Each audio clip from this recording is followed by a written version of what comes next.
The people are so fearful. We have two people who are not fearful, who do not fear to speak out. I feel like their voices should be amplified. These two guys, they have a way of making you look at things in a different way.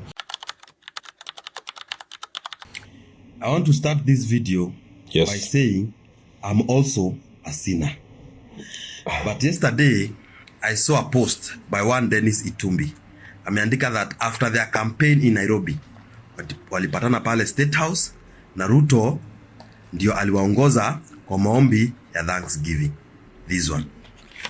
I want to tell the ODM fellas and the people now, the broad-based fellas, kama hamjawahi ona hypocrite, a person who pretends, it's Ruto. Si aliwaongoza kwa hii maombi, I can see akina TJ Kajwang wameinamisha kichwa wakifikiria sana anaomba.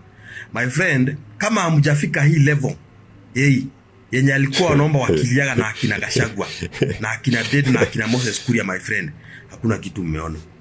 Hawa wameona Ruto akilia, my friend, walikuwa wanambembea mpaka handkerchief. Akina Gashagwa walikuwa wanabebea Ruto handkerchief akienda kanisa. Ni vile alikuwa naomba. Ruto is the real meaning of doing whatever it takes. Bro, like, hey. There's so many things I disrespect about this guy. Like, he's a terrible leader. Let us just, we are all agreeing that he's a terrible leader. But as an achiever, as someone who sets a goal and goes ahead to achieve it, bro, we could learn so much from William Samoei Ruto. Bro is willing to do whatever it takes. Bro is always willing to go the extra mile to make sure that he achieves whatever it takes. So I don't even know whether we can take something positive from something that is totally negative, but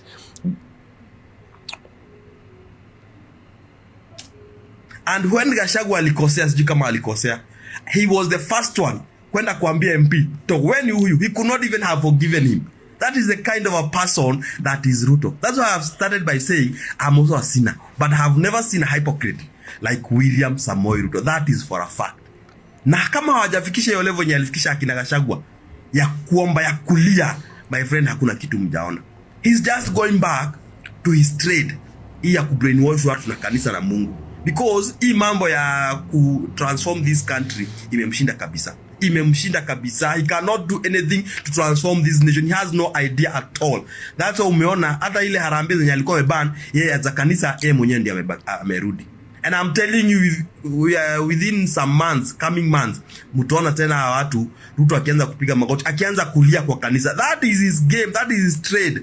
But this time round, we will not allow him to do his trade, because we will be telling Kenyans. Because we have known him. You cannot use the same trick twice. You cannot. Are we together? By now you should be telling Kenyans, nimefanya hii, I have transformed education, I have transformed health, I have transformed this, I have transformed this. This is not the time unaanza kurudia. Majus, let me correct you. He should not be telling us. We should be noticing. Shut up. Shut the heck up. We are going to notice that. Don't tell us what you've done. We are going to tell you. We are going to notice what you've done, and we are going to tell you, my guy, you are working.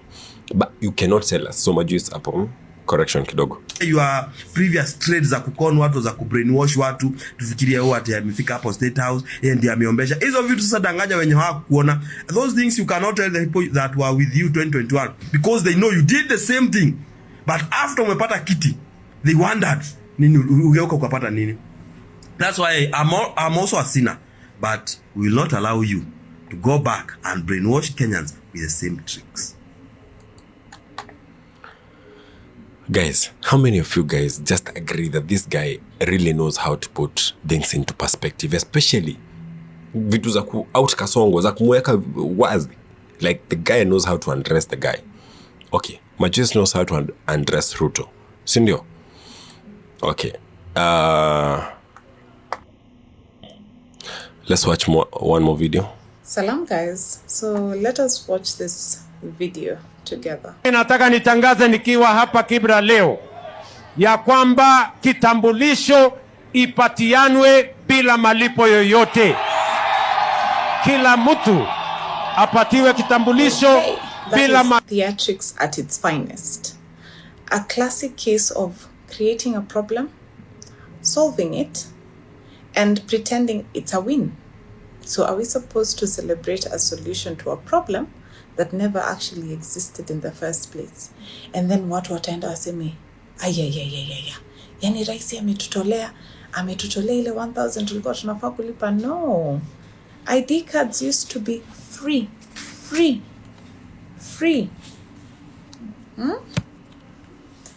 Aya, salam.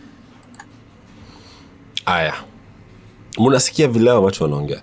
Bro, I want to keep insisting the importance of people speaking against bad issues that are happening in government level. When the president does something shitty, we need to call him out. And that, like, the importance of doing that is paramount. Someone spoke something and it made a lot of sense to me, and I'm going to give you guys a suggestion.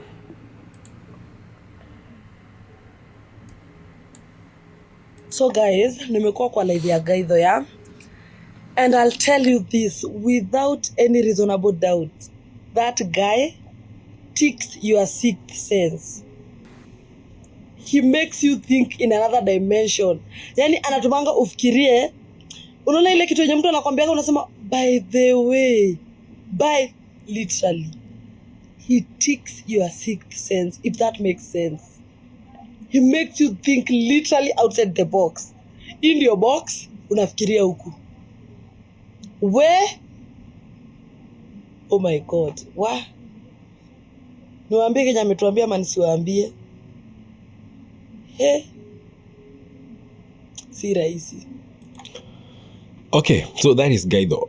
Mwenye ajui Gaitho tena, naona kama utakuwa tu na shida manake. Mbona hujui Gaitho? Wacha nikutafutie Gaitho. Hapana. I think this is the dad, eh? This is the dad. Is this really the dad? Gaitho anaitwa nani? Hapana bana.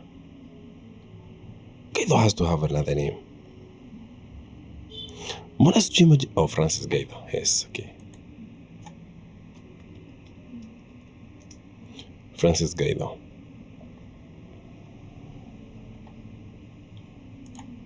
There we go. Okay, so okay. Nani ajui Gaitho sasa? Sasa tunajua Gaitho. We all know Gaitho, yes? So, this guy, I want to tell you something, please. Let me open another tab and tell you something. Do you guys see that? Mnaona hapo? Bro, I'm not gonna lie to you.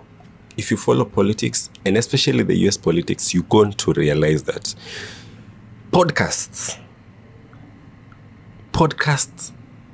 determined in a huge way influenced the winner of the latest US elections. And I'm not gonna lie to you, bro. You see this guy though, is a very good, like vile tu demo amesema, anafanya ufikirie vitu in another way. Sindio? The other guy who does that is this guy who's called Majuis. These two guys, they have a way of making you look at things in a different way. And I'm going to speak now.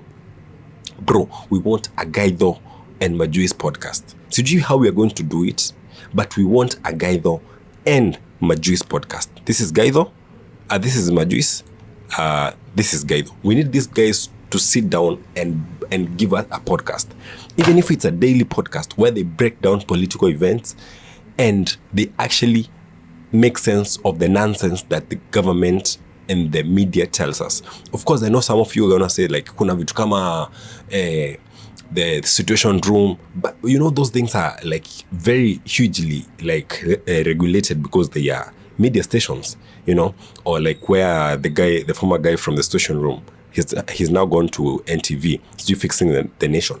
All those things, they are fake stuff. Those things can never really give you the value that these guys would give you if they actually sat with mics and spoke to the nation on things that are happening in this country. Bro, we need that to happen. We need a Gaitho and Majuis podcast. Bro, even I'm willing to host the podcast. We need these people to enlighten the people every single day on issues that are happening in this country, because we are being taken advantage of, and we have been taken advantage of for so long because the media are liars. The people are so fearful. We have two people who are not fearful, who do not fear to speak out. I feel like their voices should be amplified, and I'm willing to do that if given the chance. But either way, even if they do it by themselves, bro, we need, or even someone else helps them to do it, we need a Gaitho and Majui's podcast. We need the people to be enlightened. We need the people to be enlightened on issues that are happening every day. It's been fun, but I'm out.